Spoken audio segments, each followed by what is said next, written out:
Hello દોસ્તો, હું જીનિત ગુંડલિયા આપ સૌનું મારું વિડીયોમાં હાર્દિક સ્વાગત કરું છું. મિત્રો, આપણે લાસ્ટ લેક્ચરમાં પાવર ઇલેક્ટ્રોનિકના આપણે ચેપ્ટર નંબર 1 માં આપણે ફૂલ wave rectifier, half wave rectifier અને બ્રિજ વેવ રેક્ટિફાયરના વેવફોર્મ આપણે કમ્પ્લીટ કર્યા, સમજ્યા અને કેવી રીતે દોરવા એ પણ મેં તમને ટ્રીક શીખવાડી હતી.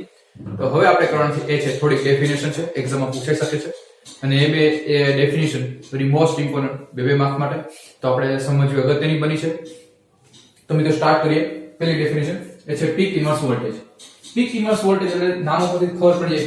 પીક એટલે મેક્સિમમ, ઇન્વર્સ એટલે રિવર્સ અને વોલ્ટેજ. તો નામ ઉપરથી ખબર પડી જાય પીક ઇન્વર્સ વોલ્ટેજ PIV, અથવા એનું બીજું નામ છે પીક રિવર્સ વોલ્ટેજ અથવા એનો વિરુદ્ધાર્થી એટલે કે opposite voltage.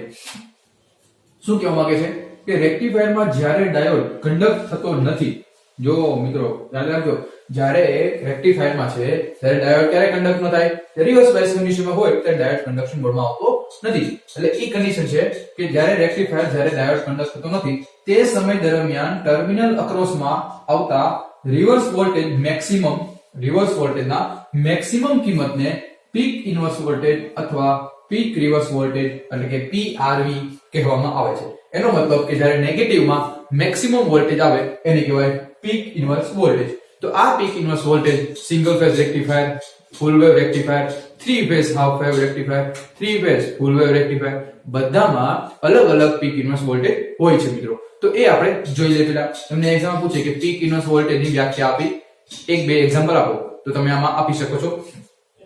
Single phase half wave રેક્ટિફાયરમાં પીક ઇન્વર્સ વોલ્ટેજની વેલ્યુ કેટલી છે? √2E જેટલી. ફૂલ વેવમાં 2√2E જેટલી. થ્રી ફેઝમાં √6C અને થ્રી ફેઝ ફૂલ વેવમાં કેટલી છે? √2E જેટલી છે. હવે તેનો ટેન્શન આ કેમ આવી, પણ એ બધું ડેરિવેશન છે, આપણે કઈ સમજવાનું જરૂર નથી. આપણે ખાલી તમે એક બે નામ યાદ રાખો તો પણ ચાલે, નો યાદ રાખો તો પણ ચાલશે, કોઈ જરૂરી નથી.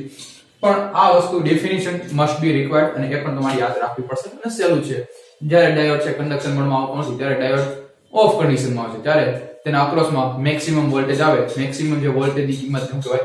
પીક ઇન્વર્સ વોલ્ટેજ એટલે કે પીક રિવર્સ વોલ્ટેજ. તો PRV અથવા PIV પણ કહી શકો. ઓકે, હવે બીજી ડેફિનેશન છે એ ડેફિનેશન સેકન્ડરી યુટિલાઇઝેશન ફેક્ટર એટલે કે SUF. સેકન્ડરી યુટિલાઇઝેશન ફેક્ટર એટલે શું કહેવા માંગે છે સમજો કે જ્યારે થ્રી ફેઝ રેક્ટિફાયર છે, જ્યારે થ્રી ફેઝ રેક્ટિફાયરના ટ્રાન્સફોર્મરના સેકન્ડરી વાઇન્ડિંગમાંથી પસાર થતો કરંટ પલ્સેટિંગ DC પ્રકારનો હોય છે. આપણને ખબર છે કે જ્યારે આપણે ખબર છે કે ભાઈ ટ્રાન્સફોર્મર છે તો transformer must only operate on AC supply, પણ AC સપ્લાય જ આપવામાં આવે છે. પણ જ્યારે સેકન્ડરી વોલ્ટેજ આવે, સેકન્ડરી સાઇડ તમે વોલ્ટેજ આપવામાં આવે છે, પણ સેકન્ડરી સાઇડ શું છે?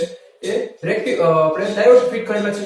તો ડાયોડ ફિટ કરેલા હોય તો એમાં આપણે શું કરે? એ AC નું DC માં કન્વર્ઝન થાય અને આઉટપુટમાં જે આપણે મળે છે એ પલ્સેટિંગ DC મળે છે. આપણે કાલે વેવફોર્મ તમે જોયા ને, પલ્સેટિંગ DC એટલે કેવા? પલ્સેટિંગ DC એટલે આવા વેવફોર્મ આવી છે જોવા મળે. ઓકે, આ પલ્સેટિંગ DC કહેવાય. તો એ પલ્સેટિંગ DC પ્રકારનો હોય છે, આ તમને ખ્યાલ છે. અને તેનું વેવફોર્મ નોન સાઇન્યુસોઇડલ મળે છે. જો સાઇન્યુસોઇડલ મળે છે, સાઇન્યુસોઇડલ એટલે શું? સાઇન્યુસોઇડલ એટલે કે તમને આવા પ્રકારનું જોવા મળે. અને નોન સાઇન્યુસોઇડલ એટલે કે જ્યાં સાઇનના વેવફોર્મમાં ન હોય એને કહેવાય નોન સાઇન્યુસોઇડલ છે. જેને લીધે વાઇન્ડિંગમાં હાર્મોનિક કરંટ વહે છે. શું છે મિત્રો? હાર્મોનિક કરંટ વહે છે. કોના લીધે? આ નોન સાઇન્યુસોઇડલ કરંટ, આ નોન સાઇન્યુસોઇડલ વેવફોર્મને કારણે એક હાર્મોનિક કરંટ વહે છે અને પરિણામે મને DC પ્રવાહ મળતો નથી. પરિણામે DC પ્રવાહ મને પૂરેપૂરો મળતો નથી. આથી મિત્રો સેકન્ડરી વાઇન્ડિંગ નું volt ampere rating, DC output watt કરતા વધારે રાખવું જોઈએ. એટલે કે જે DC વાઇન્ડિંગ છે એનું રેટિંગ તમારે કેવું રાખવું જોઈએ? વધારે રાખવું જોઈએ. શું કામ? કારણ કે જે આ જે કરંટ છે, નોન સાઇન્યુસોઇડલ કરંટ, એ તો એના કરતા વધારે હોવાનો છે. તો આપણે વાઇન્ડિંગ નું રેટિંગ એવી રીતે રાખવું જોઈએ, એવી રીતે ડિઝાઇન કરવું જોઈએ કે sinusoidal current, non sinusoidal current એટલે કે હાર્મોનિક કરંટ કરતા વધારે હોય. હવે કેટલો રાખવો એ જાણવા માટે એક પેરામીટર ડિસાઈડ કર્યા છે અને એ પેરામીટર માટે એક ફેક્ટર યુઝ થાય, એને કહેવાય સ્ટેટ એટલે કે સેકન્ડરી યુટિલાઇઝેશન ફેક્ટર એટલે કે SUF. આ કેટલા પ્રમાણમાં રાખવું જોઈએ તે જાણવા માટે SUF નો ઉપયોગી છે. જેમ કે SUF એટલે કે વોલ્ટેજ અને કરંટનો ગુણાકાર છેદમાં એનું રેટિંગ. એટલે અહીંયા પણ પાવર રેટિંગ જ છે, P બરાબર VA, અને અહીંયા પણ પાવર રેટિંગ જ છે, પણ અહીંયા સેકન્ડરીનું પાવર રેટિંગ છે. અને અહીંયા શું છે? DC. જે આપણે DC માં સેકન્ડરીમાં વાઇન્ડિંગમાંથી જે પસાર થતો DC પ્રકારનો કરંટ અને DC પ્રકારનો વોલ્ટેજ, એ બેનો ગુણાકાર અને છેદમાં એનું વાઇન્ડિંગનું રેટિંગ છે. તો આ આવી રીતે તમારે જે છે એ તમારે સેકન્ડરી યુટિલાઇઝેશન ફેક્ટર એટલે કે SUF તમારે કેલ્ક્યુલેટ કરી શકો મિત્રો. તો આ હતી બે ડેફિનેશન, વેરી મોસ્ટ ઇમ્પોર્ટન્ટ. અને હવે આપણે નેક્સ્ટ જોઈએ કે ડિફરન્ટ ટાઈપ્સ ઓફ રેક્ટિફાયર ની આપણે કમ્પેરિઝન જોઈએ મિત્રો. તો મિત્રો હવે આપણે જોઈએ, મેં તમને કીધું એ પ્રમાણે કે વિવિધ પ્રકારના રેક્ટિફાયર ની સરખામણી, ડિફરન્ટ ટાઈપ્સ ઓફ રેક્ટિફાયર ની કમ્પેરિઝન 2-3 વખત એક્ઝામમાં પૂછાઈ ગયો, અને એક્ઝામમાં પૂછાય તો તમારે લખવો પડે. 3 માર્કમાં પૂછાય તો સૌથી પહેલા આપણે તમે ત્રણ ફિગર છે, તમે એ પણ પોઈન્ટ લખી શકો કે તમારી બુકમાં તમારા મટીરીયલમાં તમે એ પણ એડ કરી શકો. શું? સૌથી પહેલા એને વેવફોર્મ એની સર્કિટ એડ કરી શકો. પછી તમારે દોરવું હોય તો પછી લખવું પડે કે 3 ફેઝ હાફ વેવ રેક્ટિફાયરમાં કેટલા ડાયોડની સંખ્યા હતી? ઓન્લી 3 ડાયોડની જરૂર હતી. જ્યારે 3 ફેઝ ફૂલમાં એને ડબલ 6 ડાયોડની જરૂર પડતી. અને 6 ફેઝમાં તમને ખ્યાલ જ છે મિત્રો કેટલા હોય છે? 6 ડાયોડ હોય છે, 6 ડાયોડની સંખ્યા હોય છે. EDC એટલે કે વોલ્ટેજ કેટલો હોય? DC મને આઉટપુટમાં કેટલો વોલ્ટેજ મળે છે? તો મિત્રો કેટલો? 0.827. યાદ રાખજો, 0.827 વોલ્ટેજ, એનો ડબલ એટલે કે 8 દુ 16 તો 165. તો એવા સમથિંગમાં તમે યાદ રાખો તો યાદ રહી જાય. 8 દુ 16. ઓકે, પછી પાછા 8 પછી હું 8 પછી હવે 9 તો 955. આવી રીતે મિત્રો યાદ રાખજો, મેં આવી રીતે યાદ રાખ્યું છે. 0.827 8 નું ડબલ 16 એટલે 1.65 સમથિંગ. એનો પછી 8 પછી આવે 9 0.955. ઓકે, આ યાદ રાખજો, આવી રીતે યાદ રાખી શકો મિત્રો. ડાયોડનો એવરેજ કરંટ. હવે ડાયોડનો એવરેજ કરંટ કેમ ખબર પડે? જેટલા ડાયોડ એટલા એવરેજ કરંટ હોય. જેમ કે અહીંયા 3 તો છેદમાં 3, છેદમાં 6 તો અહીંયા 6. પણ આ 3 ફેઝ ફૂલ વેવ છે એટલા માટે અહીંયા શું આવશે? 3 જ આવશે. અને 6 ફેઝ તો 6. ઓકે, રિપલ ફ્રીક્વન્સી કેટલી છે? રિપલ ફ્રીક્વન્સી મેં તમને કીધું જેટલા ફેઝ એટલા શું આવે તમને રિપલ ફ્રીક્વન્સી મળે. 3 ફેઝમાં 3, 6 3 ફેઝ ફૂલમાં 6 ફેઝ મળે એટલે તમને 6 તમને મળે ને વેવફોર્મ, એટલે 6f. અને 3 ફેઝ હાફમાં 6f. રિપલ ફેક્ટર કેટલો? 17%, 4%, 4%. એફિશિયન્સી 3 ફેઝ હાફ વેવ ની 96, 99. ઓકે, 96, 99. આ તો બે સમજ છે. SUF શું છે? SUF હમણાં આપણે જોયું ને કે યુટિલાઇઝેશન ફેક્ટર. ઓકે, તો યુટિલાઇઝેશન ફેક્ટર આમાં કેટલું છે? 0.66, 0.95 ને 0.55. તો આમ યાદ રાખવું હોય તો આમ યાદ રખાય 55, 66, 55, 55, 66, 55 યાદ રખાય. 55, 66, 55. આમ યાદ રાખી શકો. કોરનું સેચ્યુરેશન એટલે જે ટ્રાન્સફોર્મર છે પ્રાઇમરી અને સેકન્ડરી નું, એ કોરનું સેચ્યુરેશન એ 3 ફેઝ હાફ વેવ રેક્ટિફાયરમાં થાય છે. યસ, થાય છે ભાઈ. ત્યારે 3 ફેઝ ફૂલ વેવ અને 6 ફેઝ હાફ વેવ માં પોસિબલ નથી થતું. એ આપણો એડવાન્ટેજ છે. તો આ હતા ત્રણ ડિફરન્ટ ટાઈપ્સ ના રેક્ટિફાયર, એની આપણે સરખામણી તો એક્ઝામમાં પૂછાય છે. તમે લખી આવશો એવી આશા રાખું છું. તો હવે આપણે નેક્સ્ટ ટોપિક જોઈએ, એ છે કંટ્રોલ્ડ રેક્ટિફાયર. મિત્રો આખે આખા ચેપ્ટર છે, આ ચેપ્ટરમાં 3 પોર્શન છે. પેલું પોર્શન આપણે જોયું કે શું છે? બધા ડિવાઇસ, અલગ ડિફરન્ટ ટાઈપ્સ ઓફ ડિવાઇસ જોયા. HCR જોયો, IGBT જોયું, MOSFET જોયું, બરોબર? એ બધા અલગ પ્રકારના ડિવાઇસ છે આપણે માહિતી જોઈ. GTO હતા, ડાયોડ, ટ્રાયડ, બધાના કેરેક્ટરિસ્ટિક, ઉપયોગ ક્યાં થાય છે, કેવી રીતે વર્ક કરે છે, એ પણ આપણે સમજ્યા. તો મિત્રો હવે એક બોલે ક્વેશ્ચન. બીજો પોર્શન શું હતો? બીજો પોર્શન હતો કે રેક્ટિફાયર. એટલે કે rectifier 3 phase half wave rectifier, 3 phase full wave rectifier, 6 phase half wave rectifier, એની પણ આપણે વેવફોર્મ ડ્રો કર્યા અને સર્કિટ કેવી રીતે ડ્રો કરવી એ પણ આપણે સમજ્યું હતું. હવે મિત્રો ત્રીજો પોર્શન એટલે કે આ ચેપ્ટરને પૂર્ણાહુતિ, એટલે કે આ એક લાસ્ટ ટોપિક છે. એટલે કે લાસ્ટ ટોપિક, આની અંદર જે 2-3 ટોપિક આવશે ભણવામાં, પણ આ ચેપ્ટરનો લાસ્ટ ટોપિક અને વેરી મોસ્ટ ઇમ્પોર્ટન્ટ કહી શકાય એવો, અને એક્ઝામમાં વારંવાર આ ટોપિકમાંથી એક્ઝામમાં પૂછાય છે અને હજી પણ પૂછાશે. Controlled rectifier. કંટ્રોલ્ડ રેક્ટિફાયર એટલે શું? કંટ્રોલ્ડ રેક્ટિફાયર એટલે કે રેક્ટિફાયરમાં જો લોડનો વોલ્ટેજમાં ફેરફાર કરવો હોય, લોડના વોલ્ટેજમાં મારે ફેરફાર કરવો છે, એટલે કે મારે પંખો છે ઓટોમેટિક અત્યારે 2 ઉપર ફરે છે, મને ગરમી થવા મળી ભાઈ, તો ઓટોમેટિક 3 ઉપર ફરી જવો જોઈએ, એવું કંઈક કરવું છે મારે. ફેરફાર કરવો હોય તો લોડની શ્રેણીમાં એટલે કે સિરીઝમાં ડ્રોપિંગ રેઝિસ્ટર ઉપયોગ કરવો પડે. યસ, સાચી વાત છે. એનો મતલબ કે ભાઈ મને બહુ ગરમી છે, બરોબર? હવે 3 ઉપર પંખો ફરે છે, તો મારે રેઝિસ્ટર ઘટાડવો પડે તો પંખો ફાસ્ટ ફરે. શું કામ? કરંટ વધે. ભલાઓ કરંટ વધે તો જ મારો શું થાય? કરંટ વધે તો મારી સ્પીડ વધવા લાગવાની છે મોટરની, અને મને પંખો ઠંડક લાગે. એવી જ રીતે જ્યારે શિયાળો હોય તો શિયાળામાં પંખો ધીમે ધીમે ઘટવો જોઈએ, સ્પીડ ઘટવી જોઈએ, એનો મતલબ રેઝિસ્ટન્સ વધારવો પડે. આથી જેમ કે રેઝિસ્ટન્સનો ઉપયોગ કરવો પડે, રેઝિસ્ટન્સનો ઉપયોગ કરું તેમાં તો લોસ થાય કે નહીં? Power loss. Yes, power loss થાય છે. I2R લોસ ના કરસ્પોન્ડિંગ હું રેઝિસ્ટર માટે ઘટાડવો હોય, વધારવો હોય તેમાં શું થાય? I2R loss, power loss, energy loss થાય છે. આથી કંટ્રોલ રેક્ટિફાયર માં HCR સિલિકોન કંટ્રોલ રેક્ટિફાયર નો ઉપયોગ કરીને લોડને જરૂરી વોલ્ટેજ આપણે આપી શકાય છે. આમ કંટ્રોલ રેક્ટિફાયર એટલે શું? એવા રેક્ટિફાયર કે જેમાં લોડને અપાતા DC વોલ્ટેજમાં જરૂર મુજબ તમે ફેરફાર કરી શકો મિત્રો. તો આ તમને એક્ઝામમાં પૂછાય કે કંટ્રોલ રેક્ટિફાયર ની વ્યાખ્યા આપી સમજાવો. કંટ્રોલ રેક્ટિફાયર ના એટલે શું? તો તમે લખી શકશો પહેલો પોઈન્ટ. પછી લખવાનું કે ભાઈ એક્ઝામમાં પૂછાઈ ગયું 4 થી 5 વખત, કેટલી વખત? 4 વખત પૂછાઈ ગયું. હું પૂછવાનું કે ભાઈ નીડ ઓફ કંટ્રોલ રેક્ટિફાયર. હવે ભાઈ કંટ્રોલ રેક્ટિફાયર તમારે શું જરૂર છે? કંટ્રોલ રેક્ટિફાયર ની શું જરૂરિયાત ઊભી થવા મળી કે હવે ડિમાન્ડ વધવા મળી? તો મિત્રો યાદ રાખો, કંટ્રોલ ડિમાન્ડ કે જે કંટ્રોલ રેક્ટિફાયર ની જરૂરિયાત મિત્રો શું હુકામ પડી? કારણ કે ઘણા બધા ઇન્ડસ્ટ્રીમાં ડીસી સપ્લાય પણ ઉપયોગ થતો હોય. સાચી વાત ને? ઘણા ઇન્ડસ્ટ્રીમાં છે કે ડીસી સપ્લાય પણ ઉપયોગ થતો હોય અને એ ડીસી સપ્લાય ને આપણે કન્ટિન્યુઅસ ચેન્જીસ કરવો પડે. જેમ કે તાપમાન ફર્નેસ છે, એ ફર્નેસ ના temperature control, DC motor controller, હવે એ બધા ને મારે સ્મૂથ કંટ્રોલ કરવું પડે. કેવું કરવું પડે?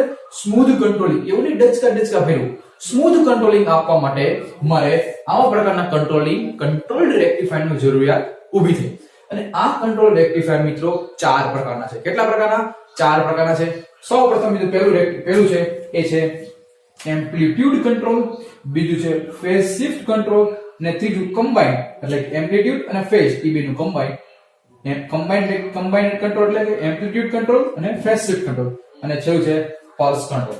અને આ બે એક્ઝામમાં પૂછાઈ ગયા મિત્રો, એમ્પ્લિટ્યુડ કંટ્રોલ અને ફેઝ શિફ્ટ કંટ્રોલ. તો મિત્રો સમજ્યું શું હતું કંટ્રોલ રેક્ટિફાયર એટલે? કંટ્રોલ રેક્ટિફાયર એટલે કે જો લોડના વોલ્ટેજમાં ફેરફાર કરવો હોય તો તમારે રેઝિસ્ટર સિરીઝમાં રેઝિસ્ટર એડ કરવો પડે, અને જો હું સિરીઝમાં રેઝિસ્ટર એડ કરું તો I2R લોસ થાય. આવું ન કરવું એના માટે એક પાવર ઇલેક્ટ્રોનિક ડિવાઇસ એટલે કે સિલિકોન કંટ્રોલ રેક્ટિફાયર નો આપણે ઉપયોગ કરવામાં આવે છે. તો આવા પ્રકારના રેક્ટિફાયરને કંટ્રોલ રેક્ટિફાયરનો ઉપયોગ એટલે કંટ્રોલ રેક્ટિફાયર કહેવામાં આવે છે. હવે નીડ શું કામ કરી? કારણ કે મિત્રો તમે હમણાં વાત કરી પ્રમાણે સ્મૂથ કંટ્રોલ મારે જોતો હોય, રિપલ કન્ટેન્ટ જોતા નથી. તો આવા સમયે મારે સ્વિચિંગ લોસ ન થાય, I2R લોસ ન થાય અને મારે ફટાફટ આઉટપુટ મળે, ફાસ્ટ રિસ્પોન્સ મળે. એટલા જ માટે મેં કંટ્રોલ રેક્ટિફાયર આપણે જરૂરિયાત ઊભી થઈ. આની પહેલા આપણે જોયા 3 phase half wave, 3 phase full wave, 6 phase half wave. તો એ બધા અનકન્ટ્રોલ હતા મિત્રો. એમાં આપણે કંટ્રોલ કરી શકતા નહોતા. ડાયોડ હતા, ડાયોડ ને we can not control. Okay, that's why here we use HCR એટલે કે સિલિકોન કંટ્રોલ રેક્ટિફાયર. તો અહીં આપણે સિલિકોન કંટ્રોલ રેક્ટિફાયર એટલે કે HCR નો યુઝ કરીને આપણે 4 પ્રકારના કંટ્રોલ આપણે તમને ભણાવવાનું છું. તો પહેલું છે એ છે amplitude control, phase shift control, ત્રીજું કમ્બાઇન્ડ એટલે combination of amplitude and phase shift, અને લાસ્ટ છે પલ્સ કંટ્રોલ. તો મિત્રો સ્ટાર્ટ કરીએ. પહેલું એ છે એમ્પ્લિટ્યુડ કંટ્રોલ.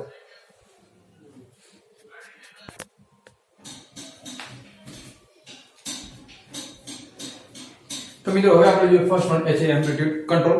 એક્ઝામમાં પૂછાઈ ગયો છે એમ્પ્લિટ્યુડ કંટ્રોલ. સર્કિટ દોરી, વેવફોર્મ દોરી સમજાવો. તો સૌથી પહેલા સર્કિટ તમે જો, એમાં R1 R2 R3 R4 એક ડાયોડ છે અને એક અહીંયા HCR છે, સિલિકોન કંટ્રોલ રેક્ટિફાયર. HCR માં ત્રણ લેગ હોય, એનોડ, કેથોડ અને ગેટ, તમને ખ્યાલ છે. અને મારો આ લોડ ને રેઝિસ્ટન્સ. એનો મતલબ આનો લોડ રેઝિસ્ટન્સ સિરીઝ. જો કંટ્રોલ રેક્ટિફાયર નું શું ડેફિનેશન શું કીધી કંટ્રોલ રેક્ટિફાયર ની? કે ભાઈ કંટ્રોલ રેક્ટિફાયર એટલે કે એવા ડિવાઇસ ને આપણે કે જેથી લોડ ને મારે કંટ્રોલ કરવો હોય તો આપણે સિરીઝ માં રેઝિસ્ટર એડ કરી દેવાનો. તો અહીં સિરીઝ માં જો રેઝિસ્ટર એડ કર્યો છે, પણ અહીંયા ડાયોડ નથી. ડાયોડ ની જગ્યાએ મેં શું યુઝ કર્યું?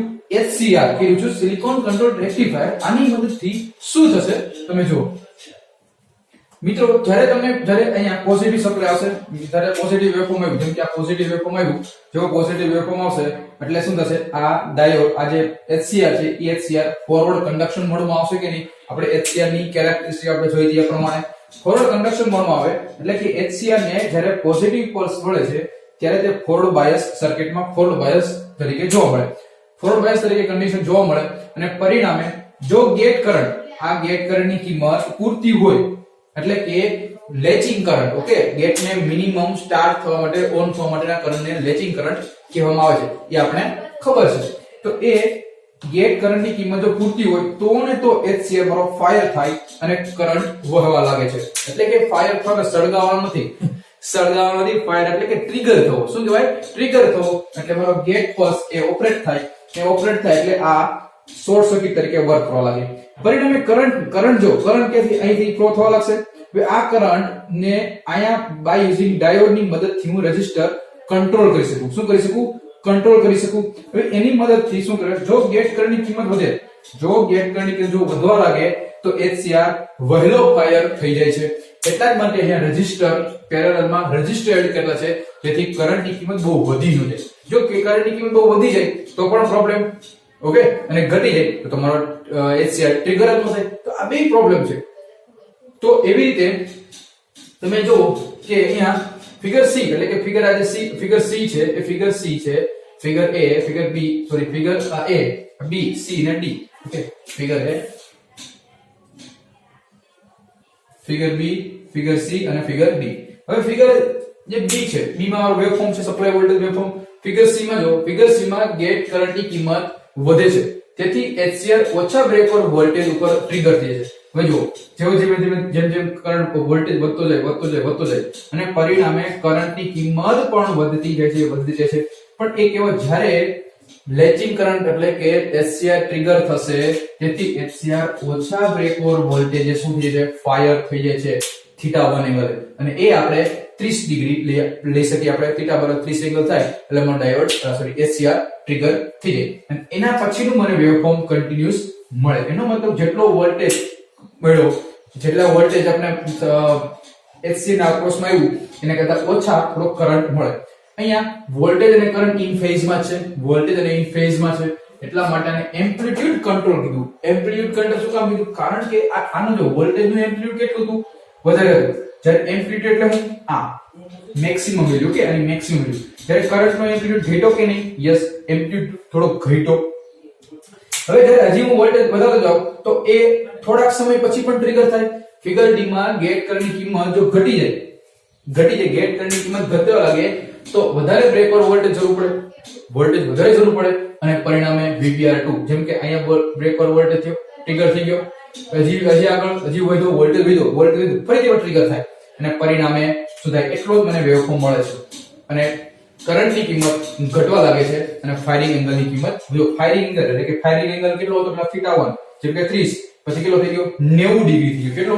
એટલે 90 ડિગ્રી જેટલો તમને જોવા મળશે. તો આનો મતલબ એ શું થયું કે અહીંયા આ મેથડ થી આપણે ફાયરિંગ એંગલની મદદથી જેવું મારે આઉટપુટ જોતું હોય, જે એંગલે જોતું હોય એવી જ રીતે આપણે કંટ્રોલ કરી શકીએ. જેમ કે મારો ફેન છે, એ ફેનને મારે ઓટોમેટિક કંટ્રોલ કરવો છે. હું સેટ કરી દઉં માઇક્રો પ્રોસેસર કે માઇક્રો કંટ્રોલનું પ્રોગ્રામિંગ કરી નાખું કે ભાઈ θ બરાબર 30 ડિગ્રી મારો ઓપરેટ થવો જોઈએ, ત્યારે જ ફાયરિંગ પલ્સ મળે તો જ મારો ઓપરેટ થાય. તો આવું પણ કરી શકી તો જ મારે ઓપરેટ થાય. એટલા જ માટે આને કીધું કંટ્રોલ્ડ રેક્ટિફાયર. તો કંટ્રોલ રેક્ટિફાયર છે એના ફાયદા ક્યાં છે? સિમ્પલ મેથડ છે, લેસ કમ્પોનન્ટ ની રિક્વાયર છે. જોવો ને ખાલી એક જ જો HCR યુઝ થાય છે. આ તો રૂપિયા આવે એટલે કે ઉપાધિ છે નહીં. પછી ગેરફાયદો છે મિત્રો. આ ગેરફાયદો એટલા માટે છે કે એ માત્ર ને માત્ર કંટ્રોલ 0 થી 90 ડિગ્રી સુધી હું આ કંટ્રોલ કરી શકું છું. એનાથી વધારે જો કરવો હોય તો પોસિબલ નથી, કારણ કે એક જ HCR છે એટલા માટે.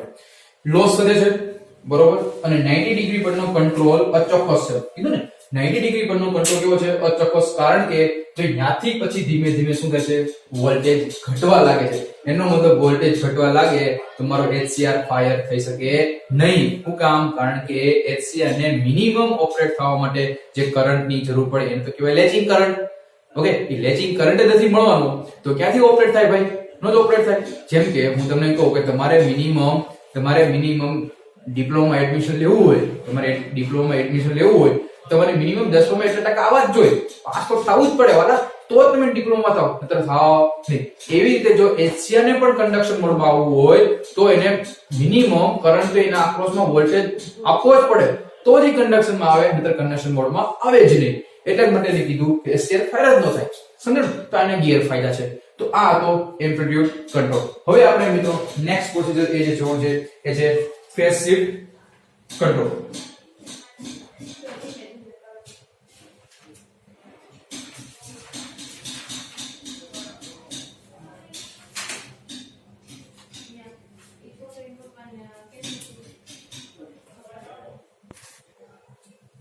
તો મિત્રો હવે જે સેકન્ડ વન છે એ છે ફેઝ શિફ્ટ કંટ્રોલ. તો ફેઝ શિફ્ટ કંટ્રોલમાં શું થાય છે? ફેઝ શિફ્ટ કંટ્રોલમાં તમારે ફેઝ કંટ્રોલ કરવાનો છે. શું છે? તમે એમ્પ્લિટ્યુડ કંટ્રોલ કરતા આમાં આપણે કરવાનું છે ફેઝ શિફ્ટ કંટ્રોલ. જોઈએ શું છે કે આમાં ચોક્કસ એનોડ કેથોડ વોલ્ટેજ એટલે કે VAK, ચોક્કસ એનોડ કેથોડ વોલ્ટેજ એટલે VAK. અહીંયા ટોટલ ચોક્કસ એનોડ કેથોડ વોલ્ટેજ છે. એનોડ કેથોડનો વોલ્ટેજ માટે minimum gate cathode voltage VGK જે વખતે HCR ટ્રિગર થાય છે. એનો મતલબ કે અહીંયા VG એટલે આજે જે વોલ્ટેજ છે એટલે એનો મતલબ એવો કે એક એવો સમય આવશે કે જે 30 ડિગ્રી હશે. તો 30 ડિગ્રી એ મારે વોલ્ટેજ ધીમે ધીમે આગળ થતો જાય. 30 ડિગ્રી જેવો એ ફેઝ શિફ્ટ પૂરું કર્યું એટલે ડાયરેક્ટ મારો HC છે એ કેવો થઈ જશે? ટ્રિગર થઈ જશે. શું કામ કે એનામાં મિનિમમ ઓપરેટ થવાની કન્ડિશન આવી ગઈ એટલે કે કરંટ એને મળી ગયું અને પરિણામે જે પોઈન્ટ P કે આ પોઈન્ટ P છે તો P પોઈન્ટે મારો જે છે એ કરંટ એ વહેવા લાગશે. તો મિત્રો આ જે એંગલ છે ઓકે આ એટલો એંગલ અહીંયા આપણે જોઈએ તો થીટા ફાઈ એંગલ છે. તો અહીંયા તમે આ આકૃતિમાં તમે જોશો તો બધા તમને દેખાશે કે અહીંયા θ1 છે. તો θ1 સોરી θની ફાઈ છે ફાઈ છે. તો એ ફાઈ એંગલે શું થાય? થોડોક જે છે એંગલ થોડોક ચેન્જીસ થશે. એ પરિણામે ચેન્જીસ થવાને લીધે શું થાય કે મારો ડાયોડ જે SCR છે કન્ડક્શન મોડમાં આવશે અને પરિણામે એમાંથી કરંટનું વહન થવા લાગશે. તો આકૃતિ A માં જ્યારે ગેટ વોલ્ટેજ VGK લેવલ પર પહોંચે એટલે ગેટ વોલ્ટેજ VGK એટલે કે આપણે જે VG વોલ્ટેજ પહોંચે આ ગેટ વોલ્ટેજ છે. ગેટ વોલ્ટેજ જેવો એના ઉપરનો ધીમે ધીમે પહોંચવા લાગે ત્યારે P1 પોઈન્ટ પર HCR ટ્રિગર થાય છે એટલે કે આ પોઈન્ટે મારો ટ્રિગર થાય છે. પરંતુ જ્યારે ગેટ વોલ્ટેજ ને એનોડ વોલ્ટેજ કરતા લેગિંગ થાય ઓકે જેમ કે લેગિંગ થાય ત્યારે એ રીતે રાખવામાં આવે છે. ફિગર B માં તમને દર્શાવવામાં આવે છે કે જ્યારે HCR નો એંગલ θ1 થાય ત્યારે HCR મોડો ટ્રિગર થાય.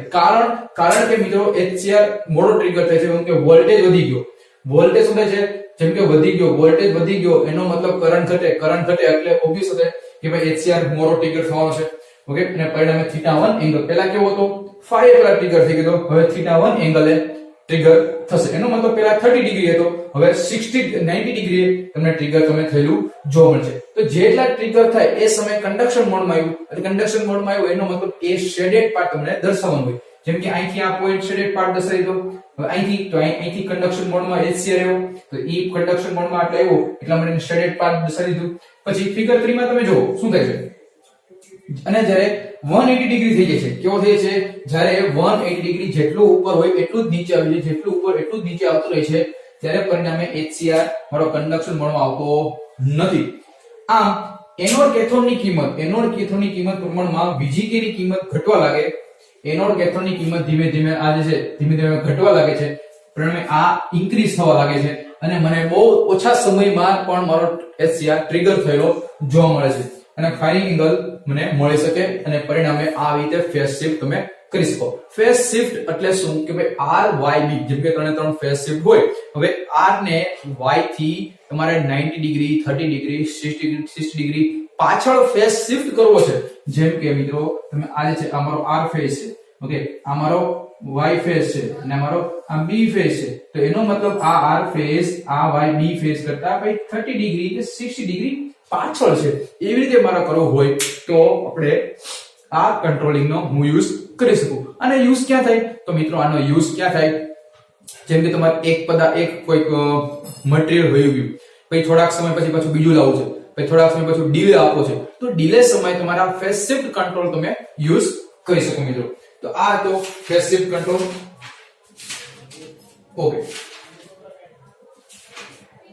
ઓકે મિત્રો. તો હવે આપણે ભણવાના છે એ છે આપણે અહીંના HCR નો યુઝ આપણે કર્યો. HCR નો યુઝ કરીને આપણે બીજા બધા જે પલ્સ કંટ્રોલ છે કે કમ્બાઈન એ એક્ઝામમાં કે પૂછાતા નથી અને આપણે જરૂર પણ નથી. તો હવે આપણે જે એક્ઝામમાં વારંવાર પૂછાઈ ગયેલા છે 4 થી 5 વખત એક્ઝામમાં પોઈન્ટ ઓફ વ્યૂ ઇમ્પોર્ટન્ટ છે અને પૂછાશે તો એ છે યુજેટી નો કંટ્રોલ. તો યુજેટી ના કંટ્રોલ થી પણ આપણે કંટ્રોલ કરી શકીએ. યસ મિત્રો, તો એનાથી પણ હું કંટ્રોલ કરી શકું. કેવી રીતે હું ફેસ કંટ્રોલ કરી શકું તો મિત્રો આપણે જોઈએ બાય યુઝિંગ યુજેટી.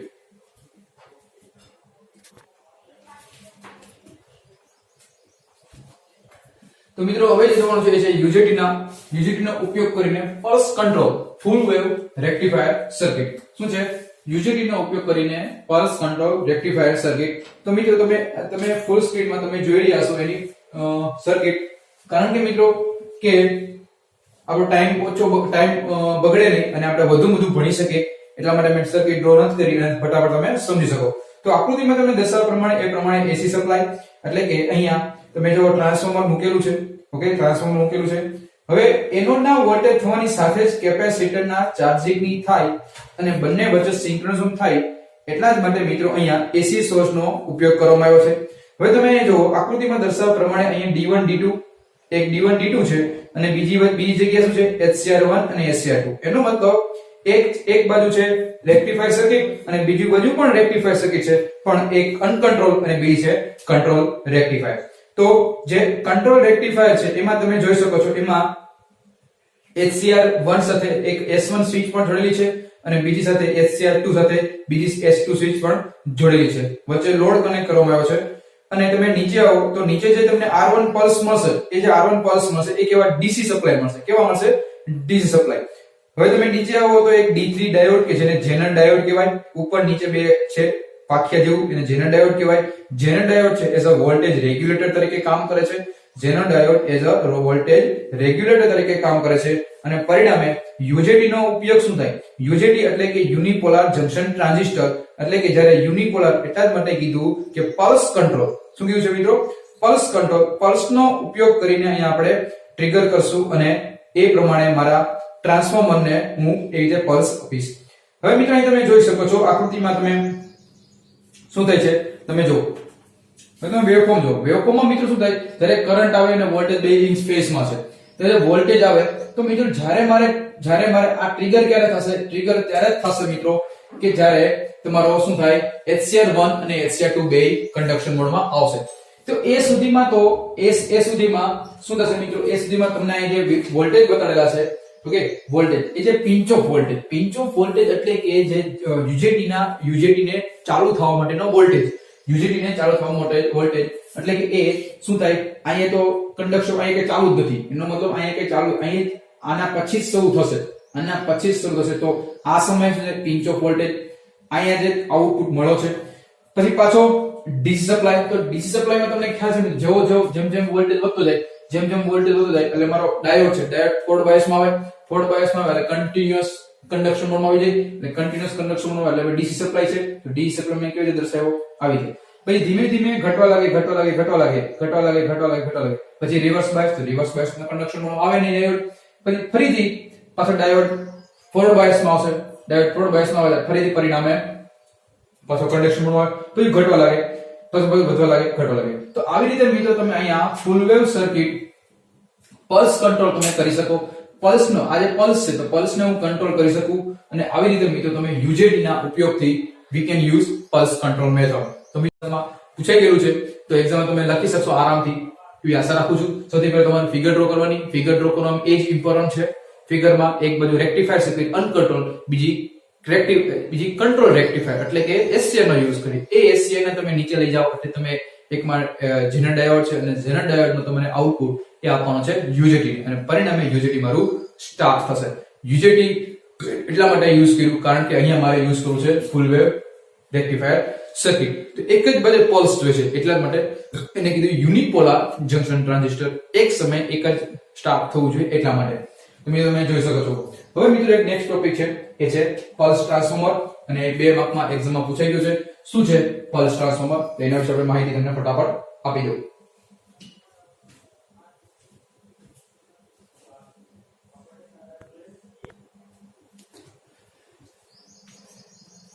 તો મિત્રો સ્ટાર્ટ કરીએ. પલ્સ ટ્રાન્સફોર્મર 2 વખત એક્ઝામમાં 2-3 વખત એક્ઝામમાં પૂછાઈ ગયું છે પલ્સ ટ્રાન્સફોર્મર 2 માર્કમાં. તો શું છે પલ્સ ટ્રાન્સફોર્મર? તો આકૃતિમાં તમને જોવા મળે છે એ પ્રમાણે તમને 3 વાઇન્ડિંગ જોવા મળે છે આકૃતિમાં. પલ્સ ટ્રાન્સફોર્મર નાની એક ટોરોઇડલ પ્રકારની, કેવી મિત્રો? ટોરોઇડલ એક પ્રકારની છે મેગ્નેટિક ચુંબક છે, બરોબર? એવા આકારની હોય, ટોરોઇડલ પ્રકારની આકારની લેમિનેટ કરેલી કોર છે. 3 વાઇન્ડિંગ છે, પ્રાઇમરી 1 અને સેકન્ડરી 2, S1 અને S2. એક વાઇન્ડિંગ ને પ્રાઇમરી વાઇન્ડિંગ અને બીજી બાકીના 2 વાઇન્ડિંગ ને સેકન્ડરી વાઇન્ડિંગ કહેવામાં આવે. જ્યારે પ્રાઇમરી વાઇન્ડિંગ ને સપ્લાય વોલ્ટેજ આપવામાં આવે છે ત્યારે શું થાય છે? ત્યારે પ્રાઇમરી વાઇન્ડિંગ ને સપ્લાય કરંટ આવે અને એ સેકન્ડરીમાં S1 અને S2 માં લિંક થાય અને પરિણામે ફ્લક્સ વધવા લાગે છે. ફ્લક્સ વધવા લાગે પરિણામે બાકીના 2 વાઇન્ડિંગમાં પલ્સ ઉત્પન્ન થાય, કરંટ ઉત્પન્ન થાય અને આ પલ્સનો યુઝ HCR ને આપણે આપી શકીએ અને HCR મારો ઓન થાય. તો આવી રીતે મિત્રો પલ્સ ટ્રાન્સફોર્મરનો ઉપયોગ કરીને આપણે HCR ને ટ્રિગર કરી શકીએ છીએ. તો 2 માર્કમાં એક્ઝામમાં પૂછાય કે પલ્સ ટ્રાન્સફોર્મરની માહિતી આપો. પલ્સ ટ્રાન્સફોર્મર એટલે શું? આકૃતિ દોરી સમજાવો. તો કહેવાનું કે પલ્સ ટ્રાન્સફોર્મર એક ટોરોઇડલ આકારની એક રચના છે, લેમિનેટ કરેલી એક સર્કિટ છે જેમાં 3 વાઇન્ડિંગ છે, એક પ્રાઇમરી, બાકીના 2 સેકન્ડરી S1 અને S2.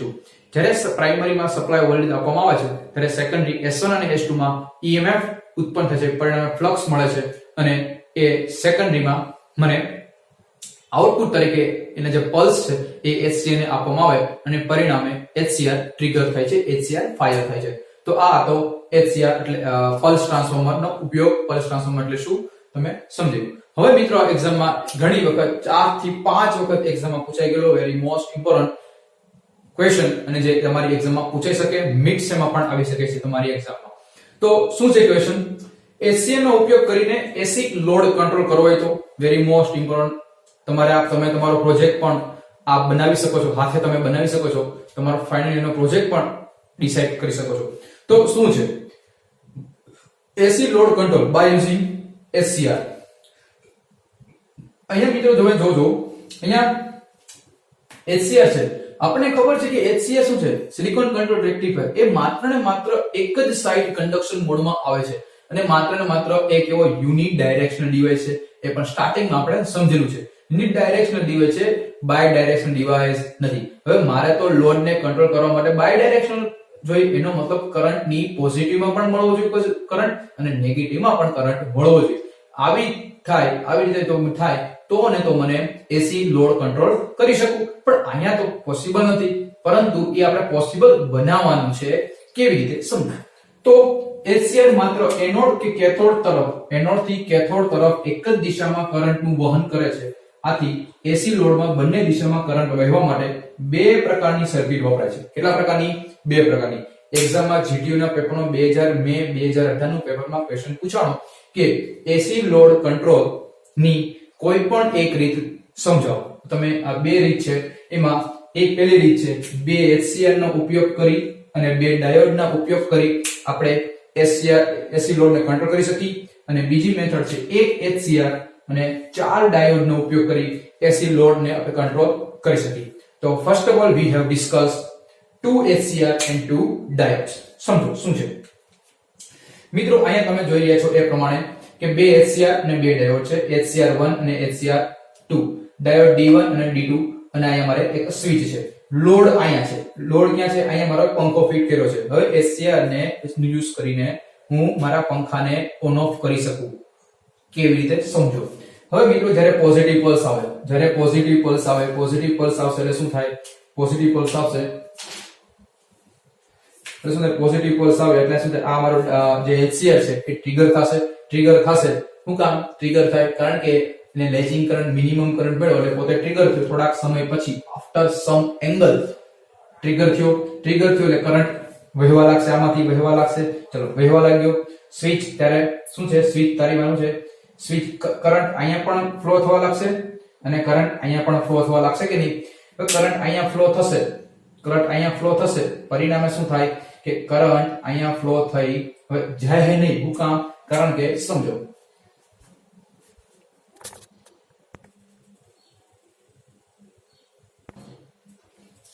તો એ મિત્રો કરંટની ડાયરેક્શન કેવી રીતે છે? જ્યારે આ A પોઝિટિવ, કોણ છે? જ્યારે A છે એ પોઝિટિવ છે, A પોઝિટિવ અને B નેગેટિવ, ત્યારે શું થાય? કરંટ ક્યાંથી ક્યાં જાય? જો A અહીંથી કરંટ પસાર થયો, અહીંથી પસાર થયો, ક્યાં જાય? D2. જો અહીંથી કરંટ અહીંથી આગળ તો નહીં જાય. શું કામ? કે કરંટ લેસ રેઝિસ્ટિવ પાથમાં જશે. ક્યાં જશે? કરંટ લેસ રેઝિસ્ટિવ પાથમાં. અહીંયા કઈ છે નહીં, એટલા માટે કરંટ કન્ડક્શન મોડમાં આવશે એટલે ડાયરેક્ટ ટ્રિગર એસીઆર ટ્રિગર થશે. એસીઆર 1 ટ્રિગર થશે ડાયરેક્ટ ક્યાં ફ્લો થઈ જશે? હવે જો મેં તમને સાહેબ અહીંયા નો જ્યારે જો આવવા દો, કરંટ અહીંયા આવશે, કરંટ અહીંયા આવશે પણ સ્વિચ તો ઓપન છે, સ્વિચ ઓપન છે એટલે અહીંથી કરંટ આગળ જશે નહીં. કરંટ ક્યાં જશે? બધો કરંટ અહીંયાથી જાય, ક્યાંથી ફ્લો થશે? S. ઓકે, સોરી D2 અને D2 થી ક્યાં જાય? S થી ક્યાં? અહીંયા જશે. અહીંયાથી પાછું હવે જો અહીંયા સ્વિચ છે, મારે સ્વિચ કેવું કરવાનું છે? સ્વિચ મારે બંધ કરવાની છે. સ્વિચ બંધ થઈ ક્યાં જશે? G1. ક્યાં જશે કરંટ ફ્લો? G1 થી K1, G1 એટલે કે ગેટ થ્રુ K1, K1 થી Q થી P થી B.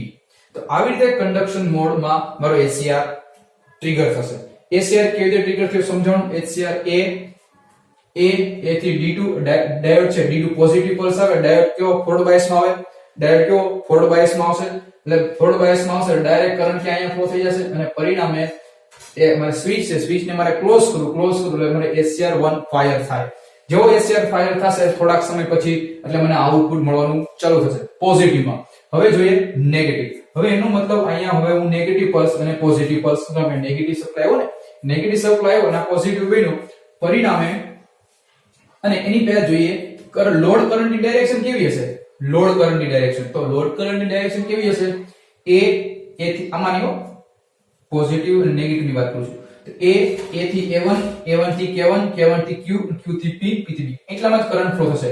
અહીંયા કઈ ફ્લો થશે? નું કઈ લોડ તો લોડમાં કરંટ ફ્લો થવા દેવો છે. ઓકે, સમજાયું ને? હવે જોઈએ નેગેટિવ અને પોઝિટિવ. નેગેટિવ સપ્લાય આવે ત્યારે વાત કરું છું. હવે કરંટ ક્યાં જશે?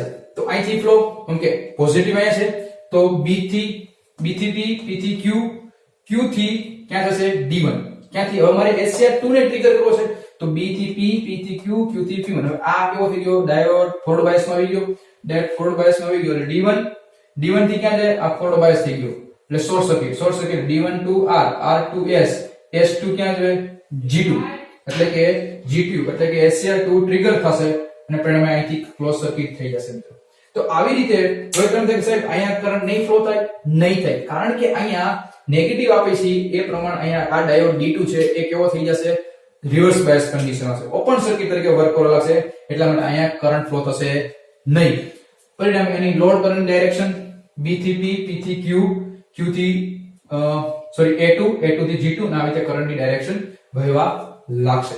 તો તમે અહીંયા પોઝિટિવમાં પણ તમને પલ્સ જોવા મળશે, એવી રીતે નેગેટિવમાં પણ પલ્સ જોવા મળશે, પોઝિટિવમાં અને નેગેટિવમાં. એનો મતલબ કે અહીંયા થોડાક સમય પછી પલ્સ મળશે, પછી નહીં મળે, પાછું મળશે, પાછું નહીં મળે. તો એનો મતલબ જ્યારે મારે શરૂ કરવો છે, જ્યારે મારે કોઈ ઓન પંખો, ટીવી, ફ્રીજ, કોઈ પણ વસ્તુ મારો લોડ છે એ લોડને મારે જ્યારે ચાલુ કરવો હોય ત્યારે જ હું ગેટ પલ્સ આપું ત્યારે ઓન થાય. આ તો સારામાં સારું કહેવાય કે જ્યારે હું ચાલુ કરવા ઈચ્છું ત્યારે ને ત્યારે ચાલુ થાય, બાકી સમય મારો ઓફ ને ઓફ રહે. તો બાકીનો સમય જે ઓફ રહે એ તો આપણી માટે એડવાન્ટેજ રહે. શું કામ? કે એ લોસ પણ થવાનો નથી. સાચી વાત ને? તો એટલા માટે આ એડવાન્ટેજ છે એસી લોડ ને કંટ્રોલ કરવા માટે બાય યુઝિંગ SCR. બીજી મેથડ છે એક SCR અને 4 ડાયોડ. એક SCR અને 4 ડાયોડ જે તમને પિક્ચરમાં તમને ફૂલ સ્ક્રીનમાં તમને દેખાઈ રહ્યું છે, બે ફિગર છે. એમાં પણ મિત્રો એમાં જો આ સર્કિટ છે એ બ્રિજ વેવ રેક્ટિફાયર જેવું લાગે છે કે નહીં? 4 ડાયોડ છે D1 D2 D3 D4. હવે એમાં પોઝિટિવ હાફ સાયકલ આવે ત્યારે પોઝિટિવ હાફ સાયકલ તમે હમણાં આપણે બતાવ્યું હતું પોઝિટિવ હાફ સાયકલ દરમિયાન એમાં પણ આકૃતિમાં તમે જો A છેડો પોઝિટિવ બનશે અને B છેડો નેગેટિવ. હવે એ સમયે કરંટની ડાયરેક્શન ક્યાંથી ક્યાં જાય? જો ફિગર જો A થી D1, D1 થી A1, A1 થી K1, K1 થી D3, D3 થી Q, Q થી P અને P થી B દિશામાં આવી રીતે કરંટ દિશામાં વહેવા લાગશે. અને નેગેટિવ સપ્લાય દરમિયાન શું થશે? B થી P, Q, D2, A1, K1, D4 અને A. આવી રીતે મિત્રો જ્યારે પોઝિટિવ હાફ સાયકલ આવે ત્યારે D1 અને D3 ફોરવર્ડ બાયસ માં આવે અને જ્યારે નેગેટિવ સપ્લાય આવે ત્યારે D2 અને D4 ફોરવર્ડ બાયસ માં આવે છે અને પરિણામે મને પૂરેપૂરું વેવફોર્મ મળે છે. અને અહીંયા તમને કેપેસિટર અને રેઝિસ્ટર પણ જોડાયેલા છે. એ શું કામ છે? એનું ખાલી માત્ર એટલું જ કામ છે કે એ શું કરે છે? એ સર્કિટને ડિસ્ચાર્જ કરવા માટે યુઝફુલ થાય છે, બીજું કઈ એનો યુઝ નથી. સમજાયું? તો મિત્રો આ હતું SCR નો ઉપયોગ કરીને બેમાંથી ગમે એક તમે મેથડ સમજાવી શકો. પહેલામાં તમે જો એમાં તમે ફિગર વેવફોર્મ આ જ આવશે. વેવફોર્મમાં કઈ ચેન્જીસ થશે નહીં, ખાલી ફિગરમાં એની સર્કિટમાં ચેન્જીસ થશે. શું? Bridge wave rectifier. અહીંયા બે ડાયોડ હતા, પેલામાં ચાર ડાયોડ. SCR તો SCR એક જ છે, SCR એક જ છે, ચાર ડાયોડ છે. ઓકે, તો અહીંયા બે SCR ને બે ડાયોડ. તો વધુ આ સર્કિટ તમારે યુઝ કરી શકો છો. તો આ તો SCR નો ઉપયોગ, AC લોડ કંટ્રોલ. હવે મિત્રો લાસ્ટ ટોપિક છે આ ચેપ્ટર નો, એ છે સ્ટાર્ટ કરીએ ડાયેક અને ટ્રાયેક નો ઉપયોગ કરી, ડાયેક અને ટ્રાયેક નો ઉપયોગ કરી AC લોડ નું નિયંત્રણ.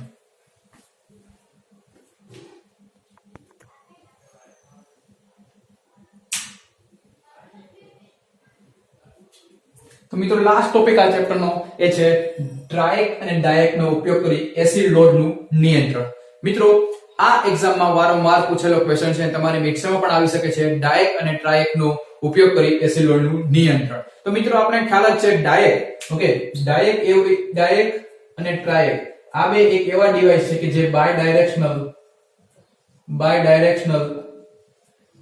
અને બાય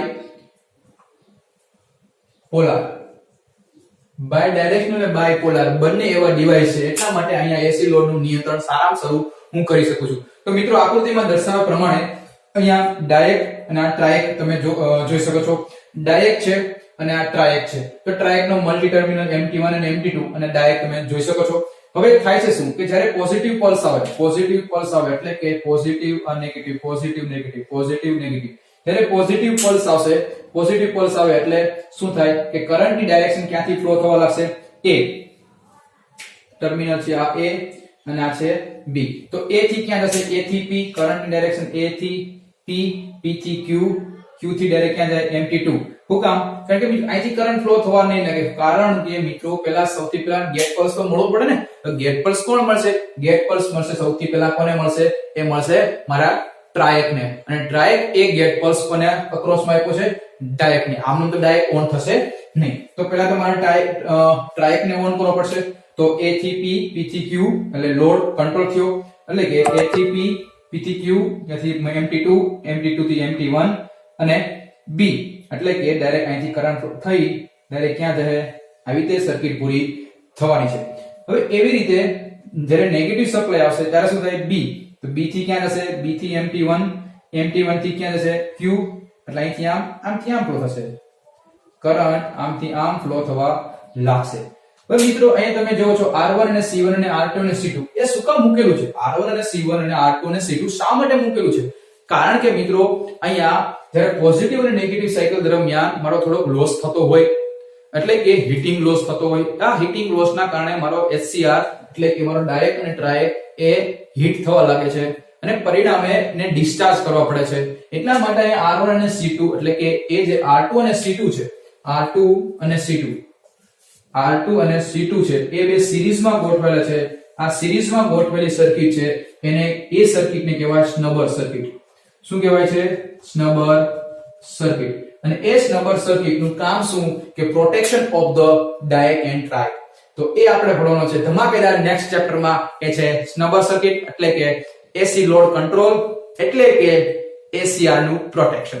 મિત્રો જબરદસ્ત ચેપ્ટર છે, આપણે સ્ટાર્ટ કરશું નેક્સ્ટ લેક્ચરમાં. અને અહીંયા આપણે ફર્સ્ટ ચેપ્ટર પૂરું કર્યું છે. કોંગ્રેચ્યુલેશન. અને આ એક ચેપ્ટર એવું છે કે મિત્રો આ એક ચેપ્ટરમાં જ 17 થી 18 માર્કનું પૂછાય છે.